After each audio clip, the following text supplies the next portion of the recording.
back to my channel. Today I'm going to be doing a quick tutorial on how to do the Emma Chamberlain slow zoom effect, and I apologize because the last one I uploaded wasn't the correct effect, but this time I promise it is what you guys were asking for. So without further ado, let's just get started with it. So in order to do this effect, the first thing you're going to want to do is download the app CuteCut Pro or CuteCut. They both work, except CuteCut Pro you have to pay for, so just a message for you guys. But anyway, once you're in the app, you load your video or the clip that you want to add to zoom on, and then you're going to double tap on it until it looks like this, and then you're gonna align this blue dotted line with where you want the zoom to start, and you're gonna go to this tool right here, which is the magic wand tool, press the plus button, and then you're gonna click on custom transition, and then when you want the zoom to end, you're gonna align this second blue arrow with it, if you guys can tell. So the first one is where it starts, and then the second one right here is where it ends.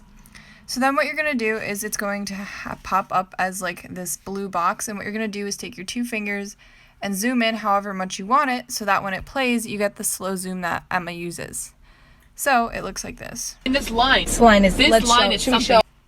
So I hope you guys enjoy this tutorial and that it helps you out. I'm sorry about the last video because I know a lot of you guys, it wasn't what you were asking for.